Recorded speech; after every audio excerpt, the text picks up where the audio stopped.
"Are you satisfied, Grand Adderman?"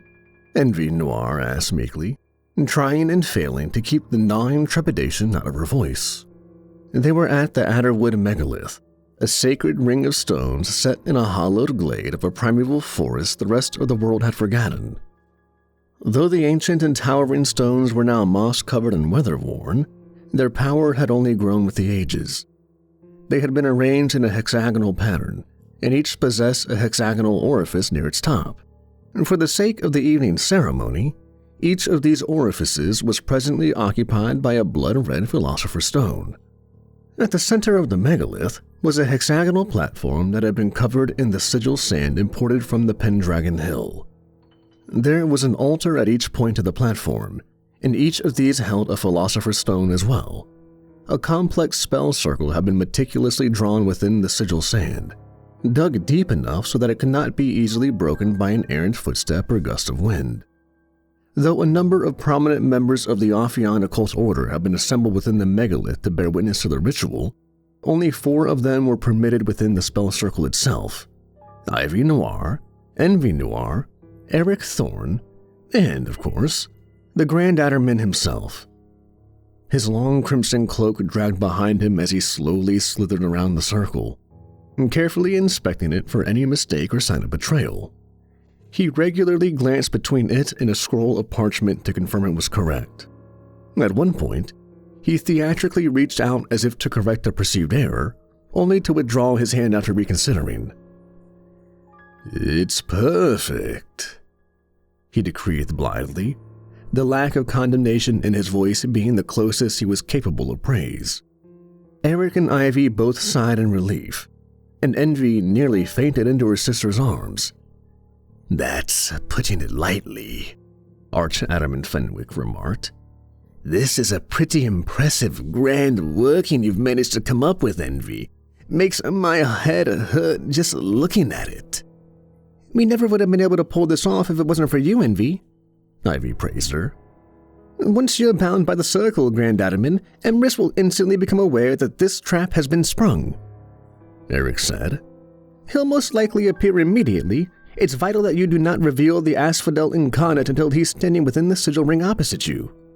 And that no one here does anything to tip Emrys off that this is a trap," Ivy added, shooting the darling twins a cold glare. Her confidence was broken, however, by the cheerful gaze of that they called their daughter, an abomination she hadn't known existed an hour ago. "Don't worry, Miss Noir," Sarah Darling said in her sweet sing-song voice. "I know Mommy Darling can act rashly sometimes, but I want revenge on Emrys too now because of what his vassal did to Daddy Darling, and Mommy Darling knows better than to do anything that might make me unhappy. Isn't that right, Mommy Darling?" "Absolutely, Sarah Darling. Your happiness is just the most important thing in the world to me," Mary Darling cooed, placing her hands on her shoulders and kissing her affectionately on the head. "You see, she's happy drunk right now. Nothing to worry about," James Darling assured everyone. "A hell of a lot better than her being sober, eh, Envy?" Envy recoiled at the barb, retreating into the arms of her sister and grabbing at her neck as she was reminded of the feeling of Mary's knife against her throat. "To be frank, James, it's not your sister we're worried about," Eric shot back. "Your encounter with Petra has left you compromised, and it's something Emrys could take advantage of. It could complicate things, and I'm not sure you should even be here at all." "The Darlings have a right to be here, considering they've suffered at the hands of Emrys more than any of us," the Grand Adderman countered. "They've also gone to greater lengths and incurred more risk to take down Emrys than anyone here, including the 3 of you. I will not deny them the satisfaction of witnessing the vanquishing of their greatest enemy firsthand." "As you wish, Grand Adderman," Ivy acquiesced, bowing slightly as she shot Eric a look that told him to let it go. "Once you introduce the Asphodel into the sand, the spell will be altered enough to free you and bind Emrys in your place.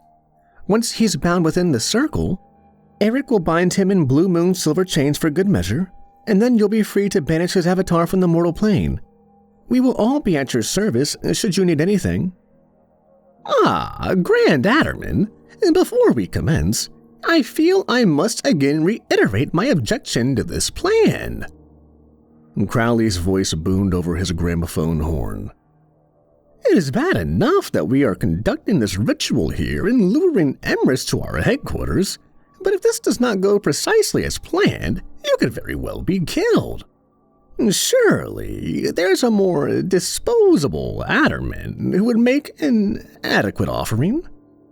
With a single gust of wind, the Grand Adderman slid over to Crowley, clutching the glass of his vat with his long, darkened fingers. Such as? He asked mockingly, as the disembodied brain trembled in his bubbling filters.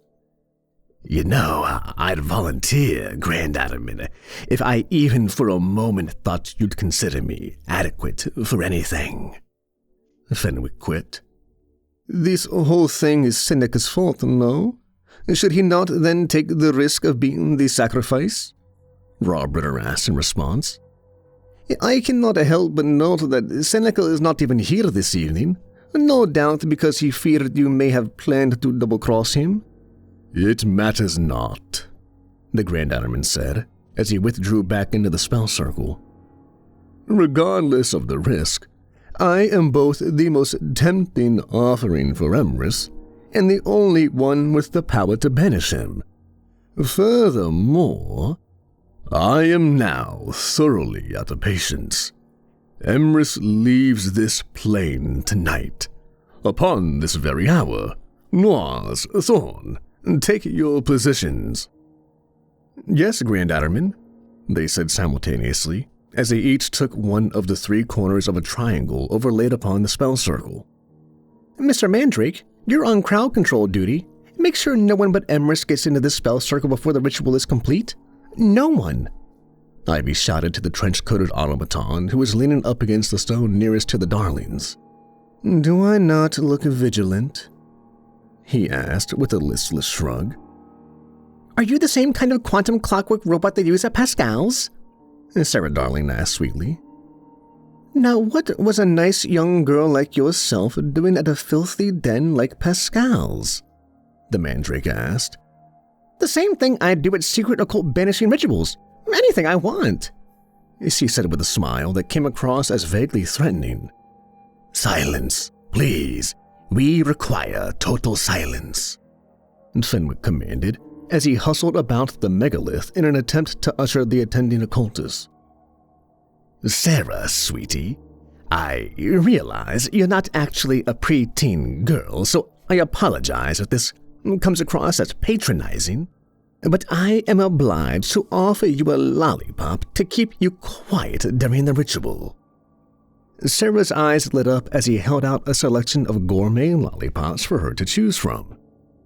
Thank you, Mr. Humberton, she said, as she eagerly took a cherry pomegranate lollipop. If Professor Crowley had had your manners, I might not have caused quite as much trouble during his lecture. Nonsense, Sarah darling. You're never any trouble, James assured her. That's it. No more talking. Complete silence from here on out. It's time to begin the ritual, Fenwick announced, turning to face the spell circle and giving them a thumbs up. Thank you, Fenwick, Envy said, gently clearing her throat before beginning the incantation. Av thaumaturgica serpentis, av Ophion orbis Ouroboros.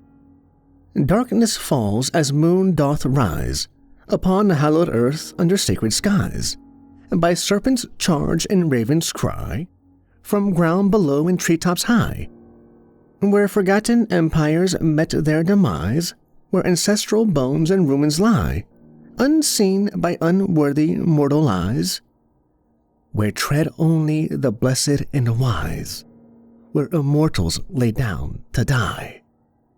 Magic great and magic old, spirits bright and spirits bold, secrets vast and secrets untold, riches gleaming and riches gold.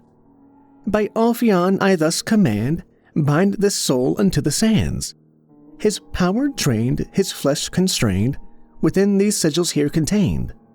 By gods above and gods below, by hallowed light and sacred shadow, By my blood and by my right, grant me here this boon tonight. Hear me, world serpent, underworld tree. Heed my spellcraft, so mote it be." She repeated the incantation, this time with Eric and Ivy joining in. As they chanted, the 12 philosopher's stones began to glow, and the spell circle itself slowly became illuminated with a crimson light coming from within the sigil sand. When the incantation was completed for a second time, the philosopher's stone upon the Grand Adderman's crown lit up as well, becoming the 13th node and completing the circuit. The light of the spell circle exploded into an infernal spectral fire, rapidly pulsating in time with an unseen heartbeat, and the screaming Grand Adderman fell to his knees as his powers were sucked out of him and into the sigil sand. The light blazed for nearly half a minute before dying down to a quiet simmer. The instant it was safe, Eric leapt across and bound the Grand Adderman up in silver chains from behind, while Ivy ripped the asphodel incarnate from its hiding place inside his robes. "Thorn, Noir, what the hell are you doing?" Crowley demanded, along with several other attending Addermen. "Just making it look convincing. We don't want Emeris to get suspicious now, do we?" Ivy replied, a widening grin making it obvious that she was lying. "Traitors, turncoats, conspirators, and usurpers, stop them!" Raw Britter led the charge, but the instant they reached the outer boundary of the spell circle, the spectral flames flared up and deflected them backwards. "Well, how about that? Some sort of protective wards then, isn't it? We'll never get through those in time. Tragic." "No!" Mary screamed, pushing her daughter aside and making straight for the circle. Though it was entirely possible that she could have overpowered their protective wards and made her way through, she never got the chance. She was blindsided by the mandrake, who knocked her to the ground and pinned her down, stomping on her chest hard enough to restrict her breathing. James and Sarah advanced towards him, and in a fraction of a second, he drew out a pair of spellwork pistols. "Don't you fucking move," he ordered. "These beauties are made from 100% seal silver and fire silver-tipped beryllium bronze jacketed bullets with a solid thunderbolt iron core and multiple layers of engraved wards. They'll boil the black bile inside of you so quickly you'll explode." While the threat may have been somewhat hyperbolic, it was enough for James to place his hands on his daughter's shoulders and gently hold her back. "Get off of my mommy!" Sarah screamed. "Or what? You'll eat me?" "I'd like to see you try. Everyone else, back the hell away, do you hear me? Sorry to be the bearer of bad news, but you all brought wands to a gunfight. No one but Emrys is getting into this circle tonight. Capiche?" Speak of the devil," Emrys said in a low tone, as he appeared without fanfare or explanation on the far edge of the megalith. Several of the lower-ranking Addermen fled at his mere presence, and Crowley backed up his cabinet so quickly that a wheel got caught on a sunken patch of soil and sent the whole contraption toppling over. Sarah pulled against her father's grasp, but he held her firmly in place, the burning shards in his chest reminding him that neither he nor his kin were any match for Emrys in a one-on-one fight. "Where is she? Where's Petra? Where's your vassal?" Sarah screamed. "I'm going to kill her for what she did to my daddy." Emrys hesitated for a moment, his expression as grim and dark as the stones around him. I had to collapse my sanctum to destroy the scion you infested it with," he replied solemnly. Petra wasn't able to get out quickly enough." Nearly simultaneously, all three darlings broke out into rancorous laughter. "Quiet, quiet, quiet, all of you!" the mandrake ordered with a threatening gesture of his guns. "Emrys, I'm sorry for your loss, but I've summoned you here to negotiate the terms of our surrender," Ivy announced as loudly and clearly as she could. My name is Ivy Noir, head of the Heroic Chapter, and with the aid of my sister Envy and her husband Eric Thorne, I have bound our Grand Adderman within the spell circle. I offer him to you as a sacrifice, one great enough to break your chains and free your avatar from the bonds our order has placed upon you. By accepting him as a sacrifice, you agreed to absolve myself and all other members of our order who accept this surrender as legitimate of any transgressions against you.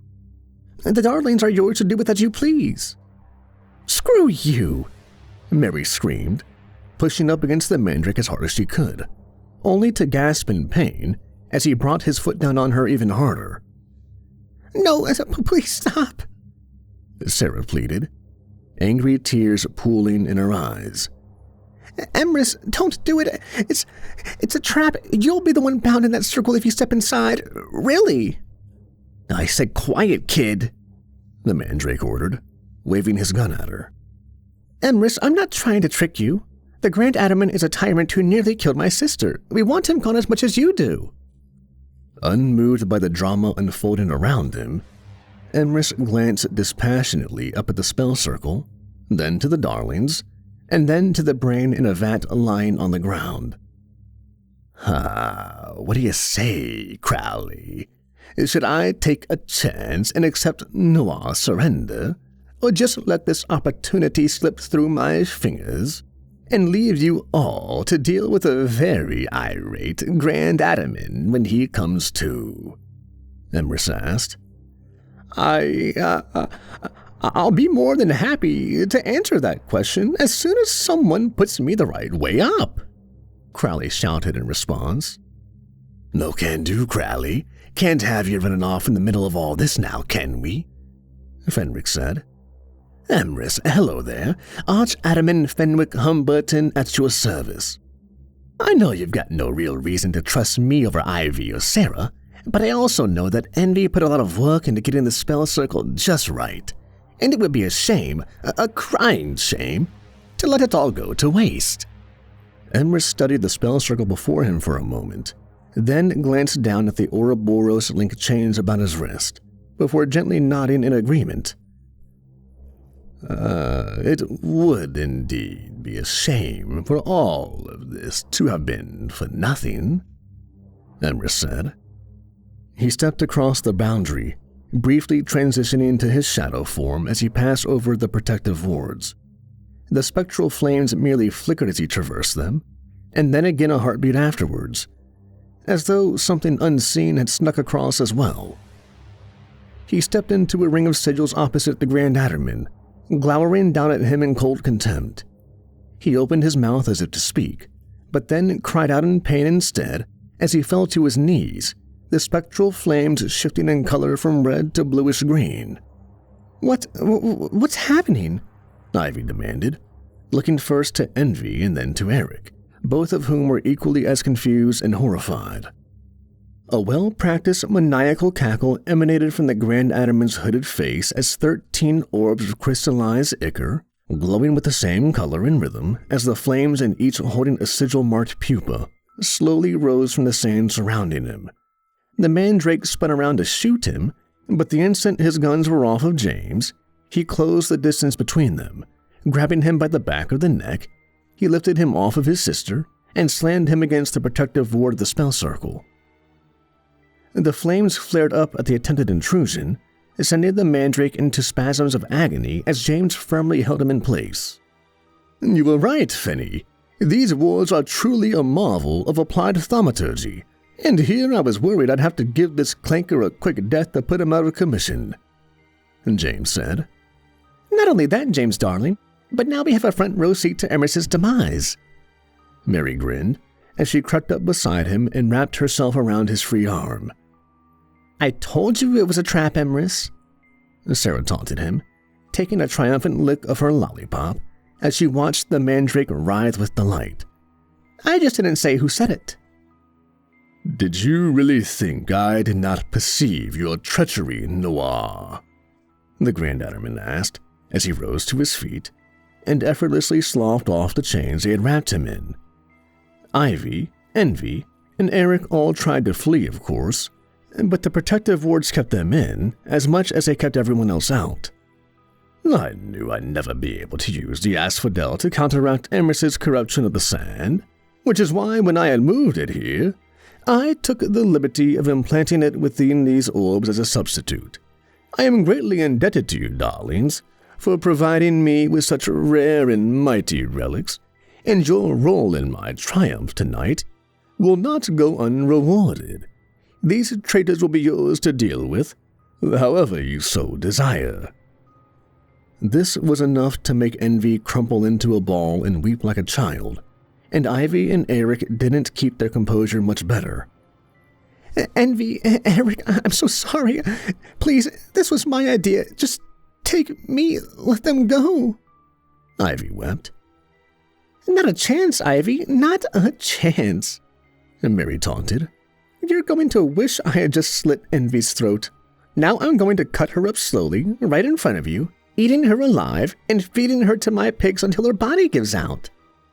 I haven't given much thought to your hubby yet, truth be told, but I'm sure we'll be able to come up with something equally as excruciating.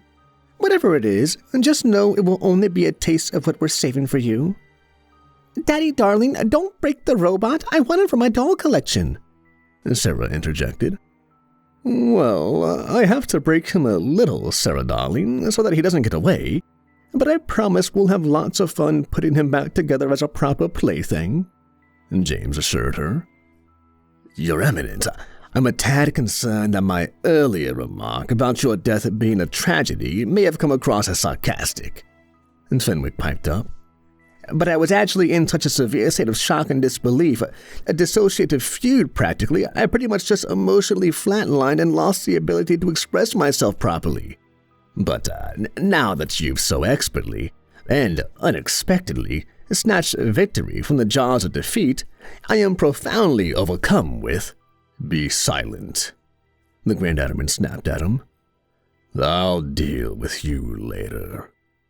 He turned his attention to the defeated and humiliated Emrys kneeling before him with his head hung so low, it was as if he was weighted down by some unseen, invisible chains. He could not resist the urge to gloat before banishing him back into the belly of the world serpent Ophion. 3 years now. 3 years exactly you plotted against us, robbed us, attacked us, sowed dissension amongst my subordinates, and even devoured some of our greatest egregores in a foolish scheme to increase your own power. And it has all come to naught. You even consumed an egregore of sanguine humors, whose powers would be very useful in counteracting these Icarus orbs, if only you were able to use them now." With a great effort, Emrys managed to raise his head and look straight up at the semi-corporeal ghoul looming over him in triumph. To the Grand Adderman's bemusement, he was smiling.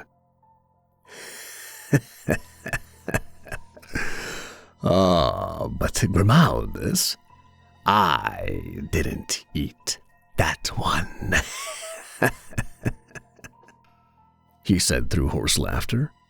In an instant, a disembodied yet still functioning human heart erupted from the sand. Its flesh turned black and miasma flowed through its veins. The shadows that had been wafting around Emrys suddenly shot straight ahead and coalesced around it, resuming the form of its original owner. "Petra!" Mary screamed as she recklessly charged the protective wards. The Grand Adderman swiped at Petra with a clawed hand, but she effortlessly evaded him. With a single theatrical flourish, she used her command over sanguine humors to liquefy the ichor of the orbs and draw it into herself, claiming its power as her own and unleashing the scarab pupils in the process. As she channeled all of that power into the sigil sand, its pounding rhythm doubled to match her twin hearts, one of unliving clockwork and one of undead shadow. The spectral flames turned to an otherworldly hue of violet as they both sent Mary and the mandrake flying backwards. Most importantly, as the flow of energy in the spell circle shifted, Emrys was unbound. "That's how you kept us from putrefying the sand, by infecting it with your vassal's undead heart?" the Grand Adderman cried as he stumbled backwards towards the protective wards. He was baffled as to how Emrys ever could have accomplished such a thing. until he started to recall the details of Crowley's plan to purify the sand in the first place. Crowley, what in heaven's name have you done? In my defense, since the miasma tainting the sand had come from her old heart was the best vessel we could find to contain it. Crowley replied. If you want to blame someone, blame Rob Ritter. He's the one who actually acquired the cursed thing. I am thinking the flaw in our procedures may actually be systemic, yes, Rob Ritter retorted. As they bickered, the Grand Adderman slammed into the protective wards again and again in his attempt to escape, and each time he bounced off of them like they were solid steel. Oh, there's nowhere to run, Grimaldus, Emrys said, as he confidently strode towards him. The spell circle can't be broken without a sacrifice. You really did do a remarkable job, Envy. You should be very proud. But neither of us are bound now. Either of us could be the sacrifice. You're absolutely right. One of us has to lose, and I don't plan to be the one. Miasma poured out of his every orifice, including his very follicles and pores, forming a mass of writhing, shadowy tendrils that reared upwards and plunged down into the hooded form of the Grand Adderman. He resisted with all his strength as Emrys siphoned out his power, making him fight for every ounce of it. He struggled and spasmed as he fought to free himself, but the miasma hoisted him up into the air to prevent him from gaining any purchase. He telekinetically summoned his scepter to him, but Emrys caught it instead and impaled him upon its broken shards. The Grand Adderman wailed and tried to calm down Ophion itself to save him in his hour of need, only for Emrys to throw him up against the protective wards of the spell circle. The flames flared up higher and brighter than they ever had before, preventing anyone outside from seeing what was going on, and with the pitiful screams of the Grand Adderman made it quite clear what the outcome was going to be. Without a word, James picked up Sarah and threw her over his shoulder while taking Mary by the hand, leading them both away from the megalith while they had the chance. Mary gladly referred to her brother's decision of a tactical retreat, but Sarah screamed and kicked and protested all the while, vowing vengeance against everyone who had betrayed her and her family this night. Dreadful child. Not that the parents are any better, mind you, Fenwick remarked as he unwrapped one of the lollipops for himself, eager to see the ritual come to an end. Slowly, the flames died down to a dull ember, and as they receded, they revealed Emrys standing triumphant over the smoldering and empty cloak of the Grand Adderman crumbled upon the ground beneath him. The Ouroboros link chains that had limited the power of his physical avatar now lay shattered about him, their fragments scattered about the circle as if they had been cast off by some great and terrible force. And Petra was near to him, on her knees and gasping for breath, her hand upon her chest as she felt her old heart beating alongside her mechanical one. They beat opposite of each other, with the two pulses never overlapping or falling out of sync. The pounding in her ears was like the sound of drums. Emrys stepped towards her, the 13 scarabs now freed from their orbs scurrying into the sigil sand at his approach. Ivy continued to look on with helpless horror, squatting protectively over her sister, and thinking that Emrys would surely suck Petra as dry as a Grand Adderman now that she had served her purpose. Instead, he gently bent down and kissed her affectionately upon the forehead. "Well done, Petra," he said softly, with an appreciative smile and pat on the shoulder. Petra half sobbed and half laughed in relief, tears of joy flowing down her cheeks. The hardest thing she would ever have to do was over. She'd done it. They'd won. "Miss Noir," Emrys called out as he confidently strode across the sand towards her. "If you're up for it, I believe that you and I have a formal treaty that we need to work out."